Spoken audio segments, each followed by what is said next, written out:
Selamat siang. Selamat siang. Assalamualaikum warahmatullahi wabarakatuh.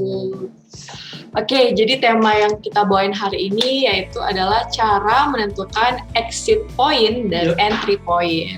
Yang baik dan benar ya. Betul. Kita kenalan dulu deh, mungkin orang-orang di luar sana belum pada kenal sama kita. Oke, nama aku Clara dan aku sekarang ditemenin oleh Saya Relizi Eva tentunya. Oke, jadi kita mau bahas seputar trading hari ini. Kemarin kita lihat market parah banget sih. Betul sekali. Karena memang kemarin itu ada news ya, news kan, jadi kayak CPI kalau nggak salah. newsnya tuh benar-benar high impact banget ternyata. Betul. Dan sudah tembus sekarang di 1831. Wow. Betul sekali. Sebenarnya kemarin kita ada posisi sell juga ya. Kemarin tuh kita sell di 18.8 tapi alhamdulillah ya udah take profit di 18.20. Iya betul. Kalau misalkan mungkin ini ada Mas Amir ya. Mas Amir saya udah kasih mapping tuh. Kayak semalam saya bilang mappingnya itu bakal ke 18.18, alhamdulillah tuh masuk juga ke 18.18 dan sekarang mulai terbang lagi. Saya bilang persiapan untuk hari ini kita follow buy-nya. Kita boleh follow buy ya. Kemarin tuh ya. Terus 18.19. Oh ini di H4. Oh ya, kita lihat dari satu. Coba gua pengen tahu dong. Hari ini, nah kemarin malam tuh nyampe ke sini nih, Bu Clara. Nih nyampe ke 18.19 ya. 18.19. Jadi terbang, dibawa turun lagi ke sini dan sekarang malah naik lagi kan. Nah, makanya saya bilang untuk hari ini kita buy. Tapi lihat momennya dulu, bagusnya kayak gimana, kayak gitu. Seperti tema sekarang tuh apa tadi tuh temanya itu? Menentukan exit point dan entry point. Nah, yang dimaksud tentang exit point dan entry point, Mas Clara tuh gimana tuh maksudnya tuh?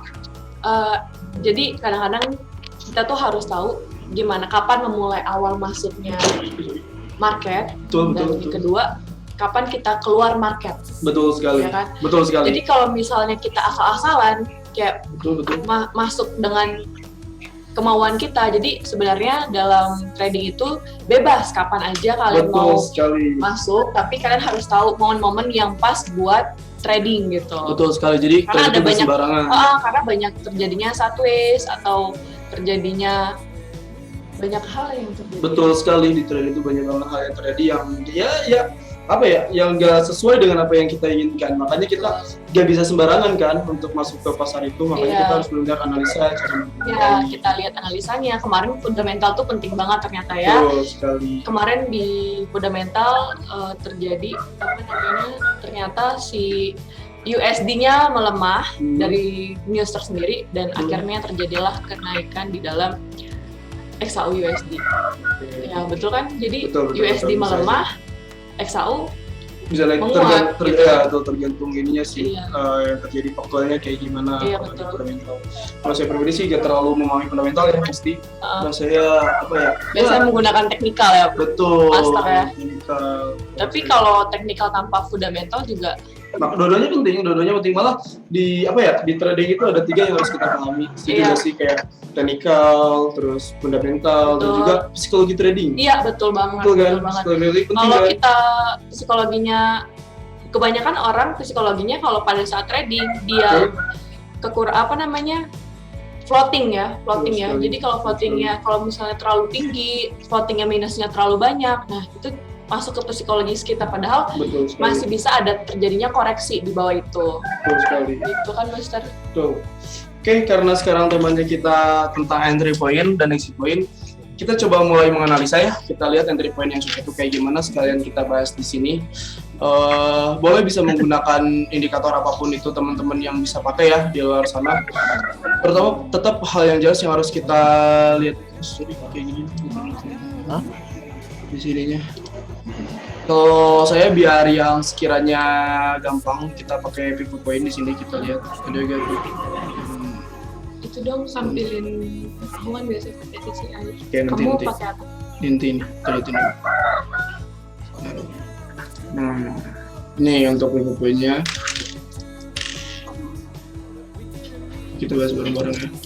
Nih, kalau misalkan sekarang kita lihat di pivot point-nya teman-teman, bahasanya seperti yang saya udah bahas ya, si harga candlestick sekarang udah ngelewatin pivotnya, dimana dia kalau misalkan ngelewatin pivot atau emang open daily-nya itu emang di atas pivot, dia bakal langsung melakukan kenaikan ke resistance 1. Nah, sekarang di mana resistance 1-nya itu ada di 1836 kayak gitu, 1836.45. Nah, dari sini yang harus kita lakukan tuh apa? Ya udah kita wait and see dulu gitu terlebih dahulu. Kalau misalkan nih si harga XAUUSD ini dia nyampe ke 1836, dia bakal terbang dan sampai dia ke R2 ya. Betul, dan dia nge-break out Iya. atau misalkan dia tembus dan dia bikin candlestick di atas ini, ya udah kita follow buy-nya. Iya, Tapi betul. kalau misalkan kebalikannya, dia nge-retrace aja dan dia gak nyampe nge-break out nyampe sini, ya udah kita follow sell-nya. Itu kalau Iya. misalkan berdasarkan pivot point kayak gitu. Cuma di sini saya bakal sedikit menggunain apa namanya itu Fibonacci juga biar kita enak, biar lebih jelas lagi. Oke. Nah, boleh.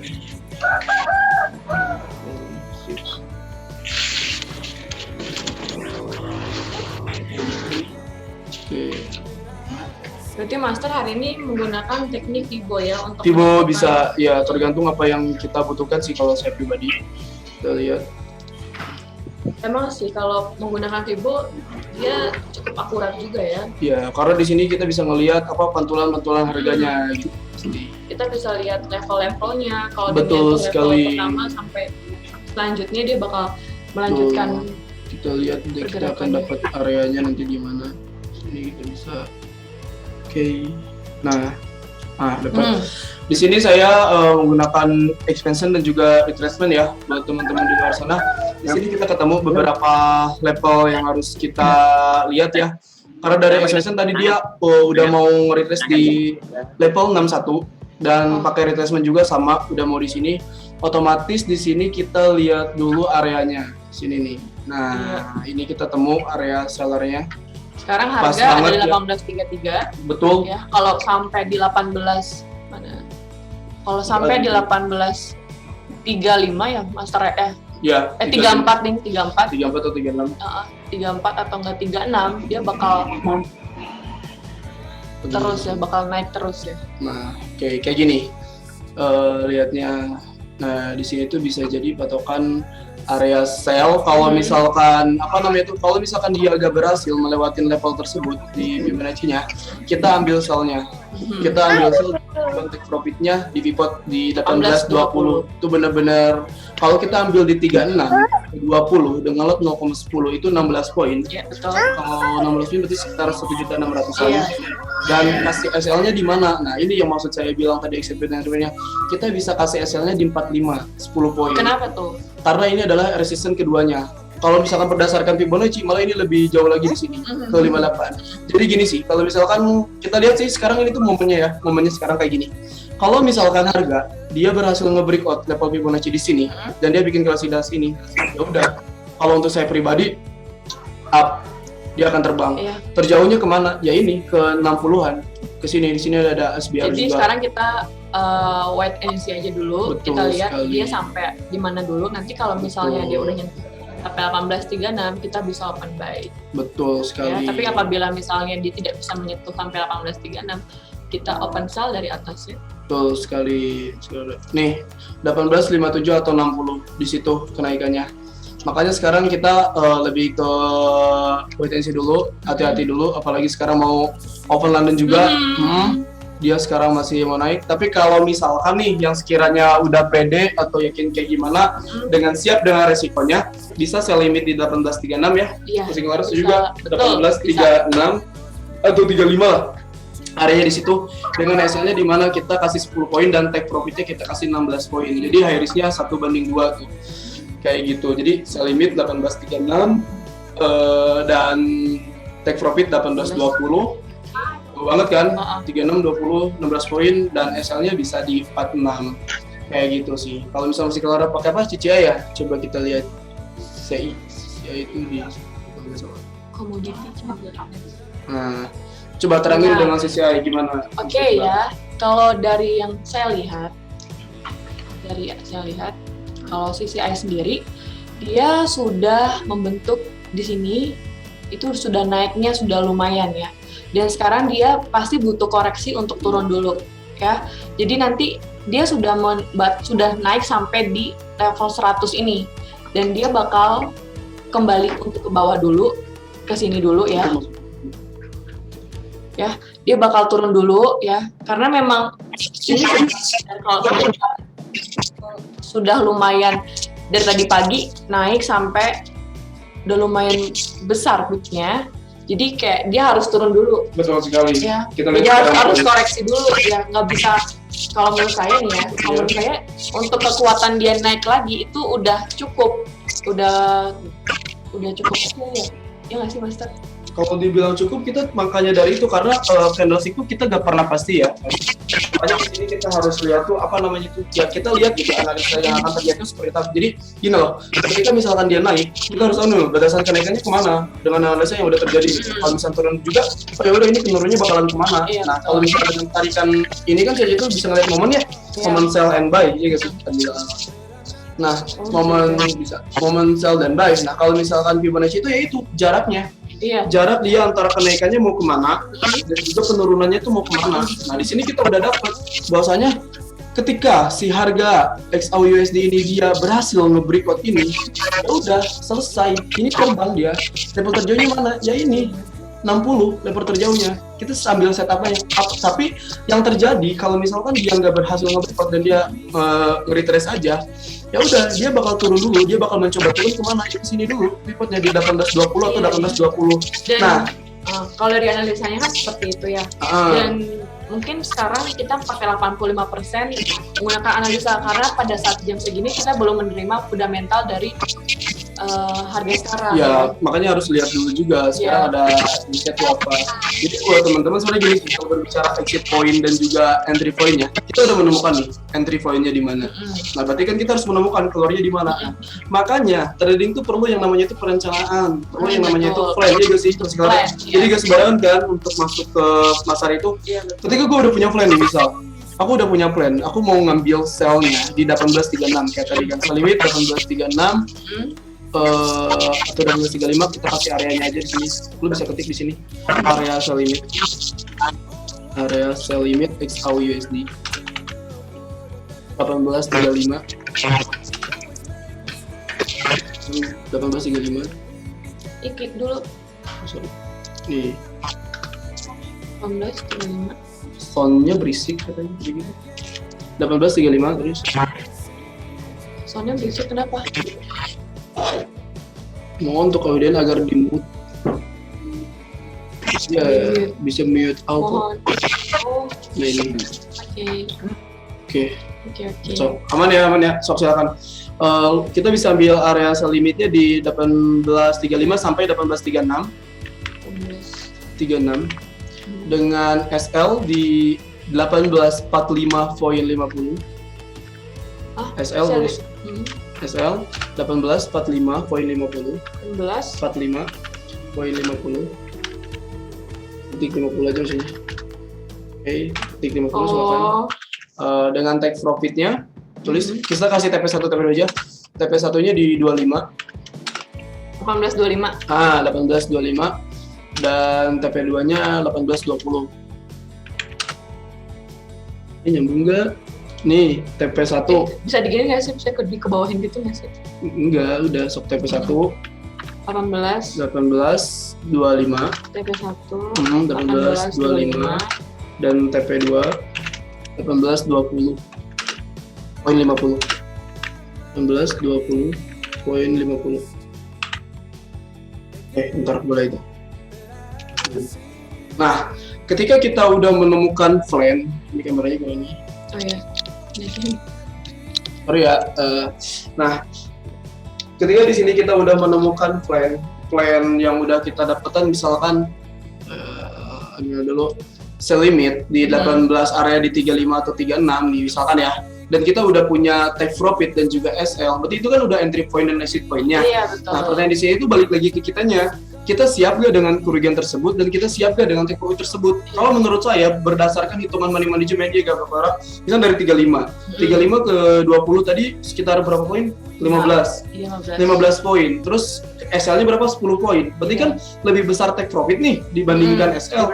Ya kalau misalkan dengan kesiapan, kenapa harus siap gitu? Karena lebih besar. Tergantung dari kesiapan masing-masing aja. Betul sekali. Karena dilihat dari manajemen juga ya udah sih. Jangan lupa tetap menggunakan namanya TP dan SL. Betul. Karena kalau tidak menggunakan TP dan SL itu bakal mempengaruhi psikologis setiap orang masing-masing. Betul. Terus saya mau nanya nih ke Mas Farah. Menurut Mas Clara, cut profit itu penting nggak sih? Saya mau nanya. Cut profit? Iya. Penting. Kenapa penting? Kasih alasan. Kita tuh dalam trading nggak boleh rakus ya yang pertama. Terus yang kedua, kenapa menurut saya nggak boleh rakus? Karena dalam trading itu kita bisa setiap hari, setiap jam kita bisa trading, ya. Jadi cut profit itu adalah di saat kita ngerasa, oh ini udah cukup nih profit segini. Misalnya saya dalam satu hari saya dengan profit $100 aja udah cukup. Nggak perlu banyak-banyak. Tapi kalau memang harganya memang memungkinkan buat naik, nggak perlu cut profit, kayak udah yakin aja gitu ya, nggak apa-apa. Nunggu TP aja. Tapi kalau tergantung dari kita dari sendiri kan. Misalnya kalau saya sendiri itu kalau udah $100 udah cukup gitu. Berarti di sini tuh di cut profit itu balik lagi ke diri kita. Cuman kalau misalkan saya pribadi, kenapa kita harus cut profit? Misal kita punya friend tadi TP ya, TP-nya di 20 atau 25. Misal nih, harga itu masuk ke 25 dan kita ngerasa, oh ini karena udah dilihat dari time frame-nya dan dilihat dari friend kedua, ini gak bakal langsung menerusin penurunannya nih. Ini ada misalkan SBR atau apa alasan tertentu, kita mau cut profit itu sah-sah aja. Kenapa? Karena hal terpenting itu dalam bisnis itu profit. Gini, kalau Mas Iqbal bilang, kita tuh trade itu bukan mencari TP, tapi mencari keuntungan. Permasalahannya itu, orang itu kadang kan beda-beda keuntungannya. Kayak Mas Iqbal barusan bilang, $100 aku udah ngerasa cukup, berarti kan 10 poin dong. Kalau dari 35 kena, masuk ke 25, udah cukup dong. Ya itu balik lagi, oh ya udah gue cut aja di 25, karena udah ngerasa cukup. Daripada apa, kita udah turun, terus nggak kita amanin, malah naik lagi. Nyesel. Kebanyakan tuh kalau floating lagi. Tahu gitu kan, gini, cara stepnya tuh kalau udah ngerasa itu profit dan kita punya feeling ini memang harus di-cut dulu, tapi nanti kalau misalnya dia turun lagi kita bisa pasang lagi. Jadi sistemnya kalau aku mainnya scalping, jadi kalau misalnya udah profit udah lumayan besar, nanti aku cut, nanti pas udah turun lagi aku pasang lagi. Karena memang kemungkinan harga bakal naik kan. Kayak gitu. Iya, nah itu jadi untuk cut profit harga kagak. Ini dari ngomong dari mana aja sih ini ya? Iya. Ada yang mau bertanya, boleh ya? Boleh, kita di sini diskusi aja. Karena memang ini kita lihat sendiri XAU alot banget deh. Nggak tahu mau kemana, dia bakal naik atau bakal turun, tapi semoga dia. Kalau saya sih pengennya turun dulu. Iya benar. Karena saya punya sell di bawah.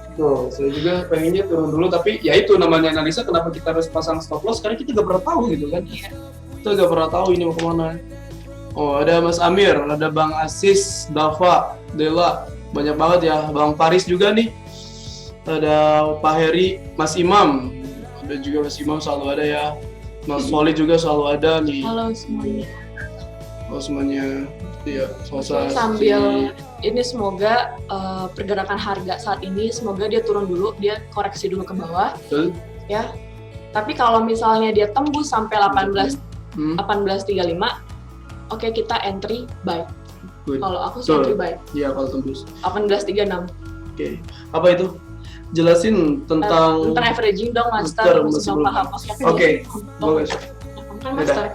Boleh, averaging di sini tuh dibutuhkan tergantung momen yang kita inginkan. Dan kita kalau misalkan berbicara averaging itu, berarti kan definisi averaging itu kita open posisi kembali di open posisi yang sama. Contoh, misal kita udah open posisi sell nih, misal di 1825, misalkan kayak gitu. Nah, cocoknya itu averaging yang baik tuh di mana? Ya kita lihat pentulannya lagi di mana gitu kan. Misalkan aku tadi misal udah ngambil sell di sini, contoh di 1825 lah ya.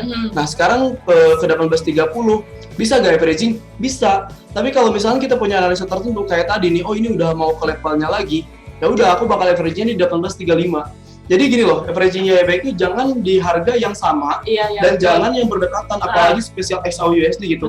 Sekitar averaging di XAU itu berapa rata-rata range-nya? 5-10 poin itu baru bisa averaging. Kayak gitu, misal kita open posisi di 30, averaging yang baik di mana? Di 35. atau posisi di 25, averaging-nya baik berapa? Di 30. Jangan nyampe kita ada sell di 25, averaging lagi di 26. Itu bukan averaging kalau kayak gitu. Jadi gitu. Dan averaging juga ada minusnya nggak? Ada minusnya. Kenapa? Karena kalau misalkan analisis kita nggak sesuai ya, minusnya nambah. Minus kita jadi double gitu tapi kan. tetap harus kuat sama nahannya floatingan. Kan kebanyakan orang yang profitnya nggak tahan profit tapi floatingan nahan gitu. Jadi lebih kuat nahan floatingan.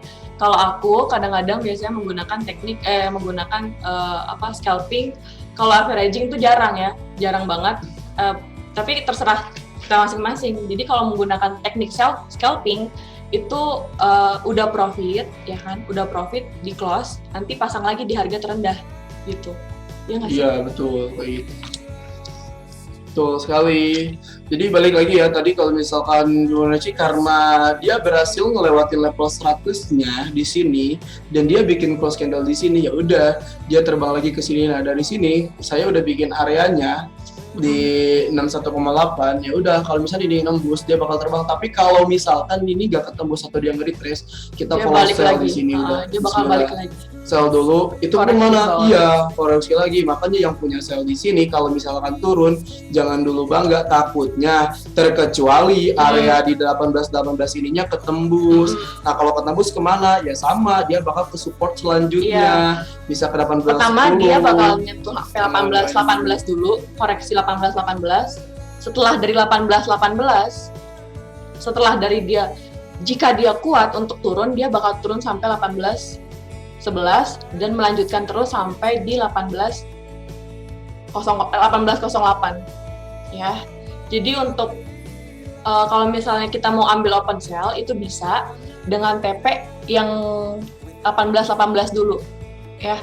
Tapi kalau misalnya dia bakal naik ke atas, dia bakal naik ke atas, kita dengan TP 18.47.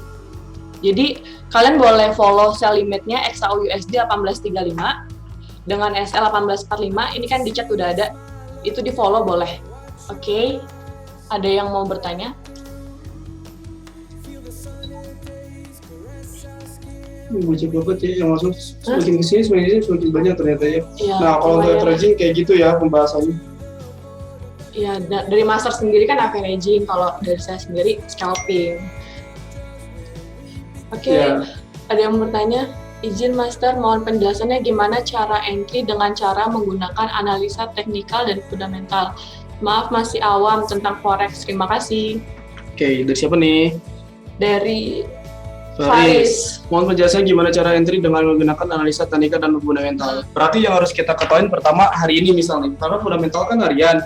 Kita bisa lihat contoh di Forex Factory. Kita lihat nih misalkan ada fundamental NFV atau CPI atau yang lain-lain. Kita lihat dulu datanya seperti apa, positif atau negatif, high impact, ya high impact atau enggak. Itu tuh secara fundamentalnya ya, secara dasarnya kayak gitu. Kalau misalnya high impact ya udah kita lihat waktunya di jam berapa, misal 7:30. Ya udah dari situ kita prepare persiapan. Itu secara fundamental. Kalau teknikal apa? Tergantung teknik apa yang kita gunakan. Tapi yang harus kita ketahui dasarnya teknik itu apa? Support dan resisten, teman-teman. Ini tuh kadang kita lupa ya, support dan resisten tuh. Kenapa? Karena definisi jual beli itu ya kita ngebeli di harga terendah dan kita ngejual di harga tertingginya. Maka dari itu kita harus tahu nih dalam trading juga, harga terendah untuk saat ini tuh di mana, dan harga tertinggi untuk saat ini tuh di mana. Ketika si harga itu ada di harga tertingginya, yang harus kita lakukan apa? Ya sell. Ketika harga itu ada di terendahnya, yang harus kita lakukan apa? Ya buy. Sesimpel itu trading. Kayak gitu. Cuman kadang orang kan nggak tahu nih analisanya. Biasanya orang tuh bingung gimana ya cara menganalisa. Kalian pengen tahu menganalisa adalah kita harus edukasi di DDMax. Betul, salah satunya edukasi di DDMax. Karena di DDMax itu ada beberapa metode, jadi kalian nggak dilepas sendiri pada saat kalian punya akun real kalian trading tuh kita nggak bakal ngelepas ya. Kita nggak bakal ngebiarin kalian untuk trading sendiri. Pasti kita bakal tuntun kalian sampai kalian benar-benar paham dalam dunia trading. Jadi kalian bisa nge-buy sendiri, kalian bisa nge-sell sendiri tanpa kita kasih sinyal. Tuh. Ini baru ada yang masuk, kasihan tadi belum masuk. Ini udah turun ya. Kita kenapa nggak sell limit di ininya? Udah coba aja. Ntar lu. Mau lihat dulu. Pasti dari tadi. Karena kok gue lupa sih. Ya udah, swap. Lalu OP deh. 25 deh.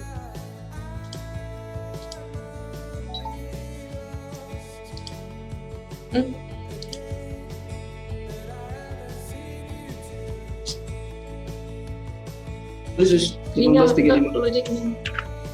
Wow. Aduh, sinyal rel. Apa?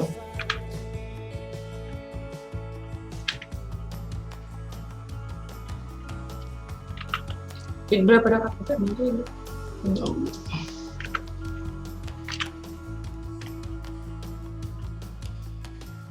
Oke, sel limit ya.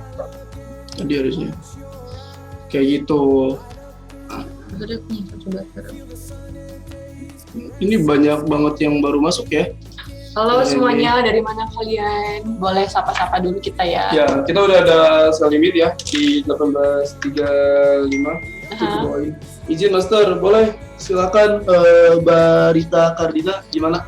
Kita mau diskusi apa? Itu ya untuk Mas Faris kayak gitu, technical, fundamental. Kalau misalnya pengen tahu dari fundamentalnya, kita harus lihat dulu di Factory. Sekarang ada fundamental apa, ada jenis-jenis apa, lihat dulu hanging back apa enggaknya. Betul. Nah, yang kedua secara technical tadi sih, kalau saya harus bilang dasarnya apa, support dan resisten. Yeah. Kalau misalnya pengen lebih jauh, saya pengen pakai indikator misalnya kayak ini, pivot point, Fibonacci, CCI, atau Bollinger Band. Mas Faris harus tahu dulu definisi-definisi dari indikator tersebut gunanya untuk apa.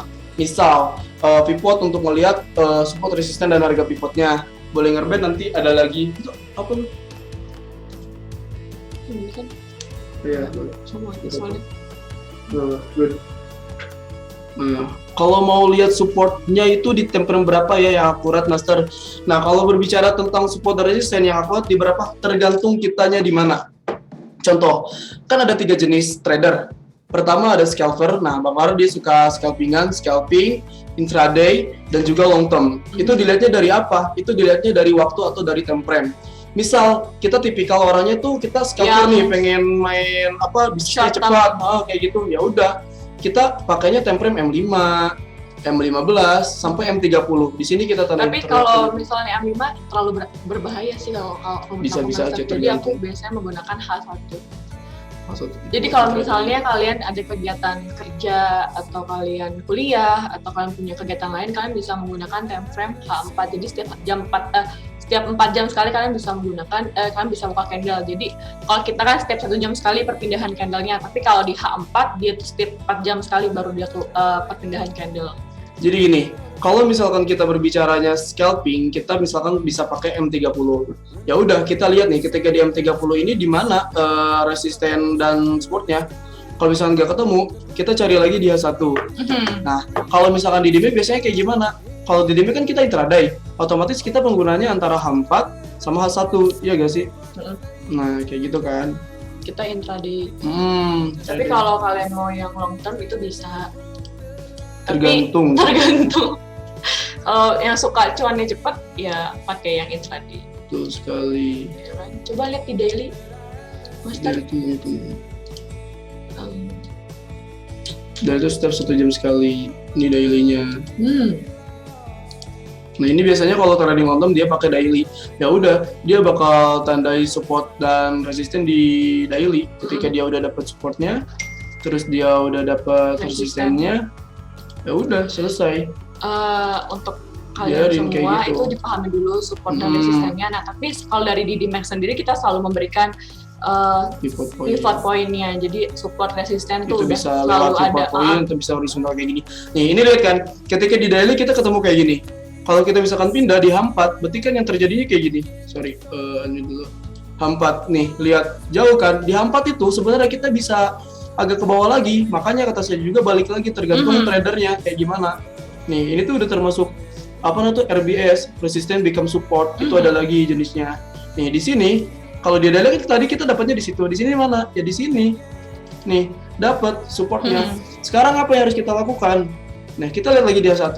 Ternyata di H1 bakalan beda lagi. Nih kan. Nah, tadi kalau misalnya pakai pivot point kita lihat. Nah, kalau pivot point tadi udah ada nih. Nah, ini kan. Wow. Pivot point tuh udah coret-coret soalnya mesti Clara. Nah, nih pivot point ini udah ada resisten 2, udah ada resisten 3, dan ini yang kita tandain area itu resisten satunya. Resisten 1 tuh apa? Itu harga tertinggi untuk yang paling mendekati. Ketika ini tembus kemana? Ya udah ke resisten 2, tembus lagi kemana? Ya udah ke resisten 3. Cuman cocok gak sih kita lakuin sell di sini? Cocok-cocok aja. Lihat dari apa? Pola candlestick. Makanya kita juga harus memahami pola candlestick. Jenis candlesticknya kayak gimana? Terus ini dia nge-breakout apa enggak? Atau retrace aja? Ini kan dia udah bikin shadow nih. Dia udah mau ngejarum kan? Artinya ngejarum tuh apa? Dia udah mulai ada penolakan buyer. Yang harus kita lakukan tuh apa? Sekarang 14.31. Kalau misalnya kita pakai A1, kita lihat close candle-nya di mana. Dia di bawah ini atau di atas. Kalau di atas berarti dia ada kemungkinan untuk naik lagi. Kayak gitu. Tapi kalau misalnya udah kayak gini, di bawah ada kemungkinan dia koreksi ke bawah, bakalan turun. Jadi sekarang open London kayak gitu. Jadi open London itu lumayan ya kalau kalian mau trading di momen open London itu lumayan. Jelasin ada berapa open ini Musik Clara? Ada 3 ya kalau nggak salah. Ada Asia, ada London, dan ada Amerika.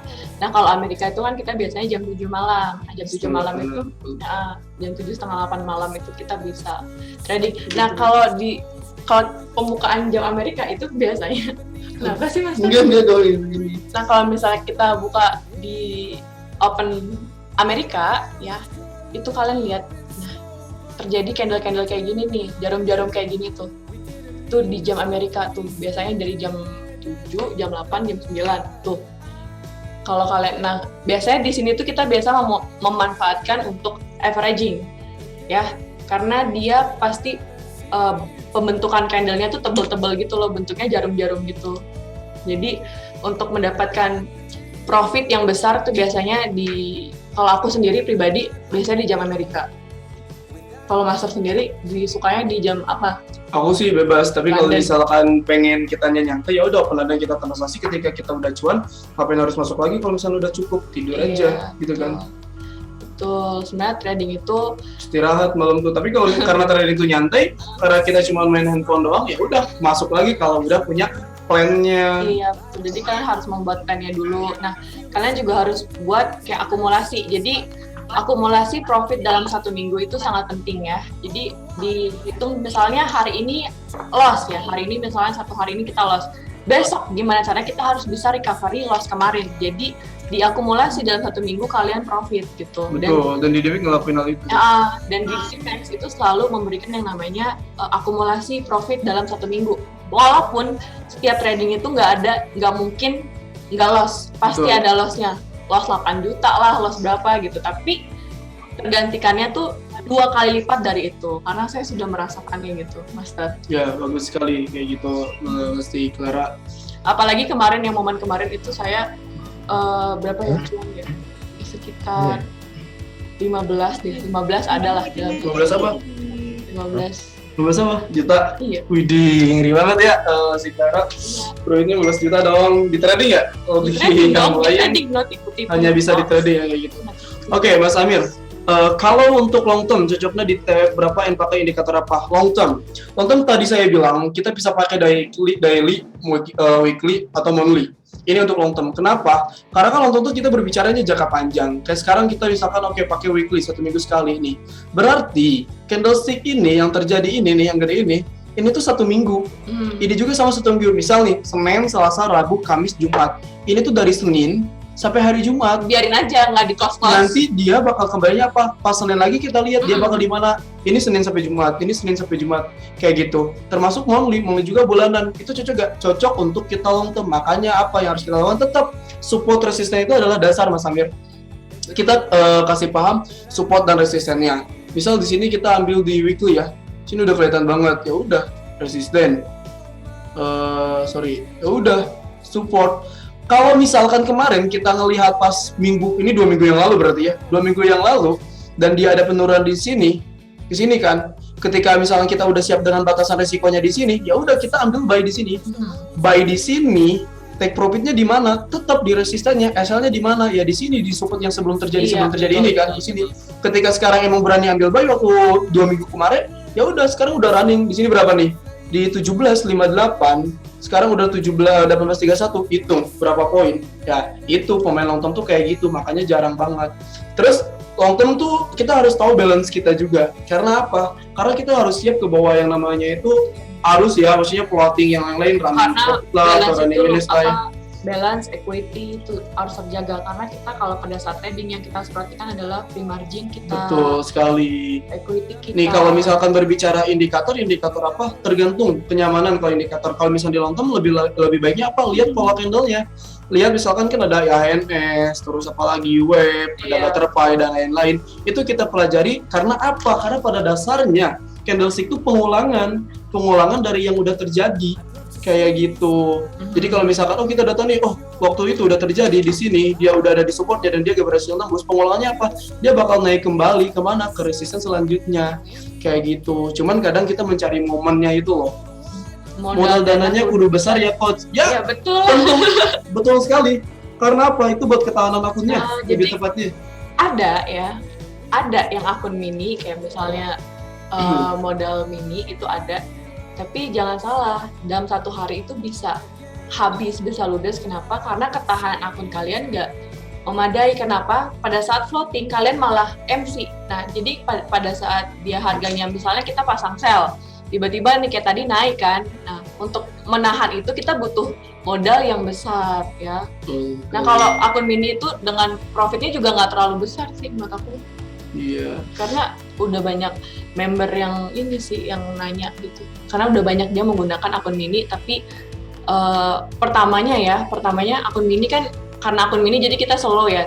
Tapi kalau dilihat dari segi ketahanan akunnya, kita menggunakan kenapa harus modalnya besar, itu bisa berbulan-bulan ya. Kalian bisa trading berbulan-bulan. Kalau misalnya kalian pakai akun mini, kalian hanya trading satu minggu yang udah paling lama banget sih menurut aku. Betul sekali. Ada Mbak Vera juga ya. Selamat siang Mbak Vera. Terus banyak juga nih yang udah masuk. Sekiranya ada yang bertanya-tanya tentang trading lah atau tentang yang lain-lain, misalkan tentang DidiMac, buat yang baru masuk boleh ya kita diskusi di sini.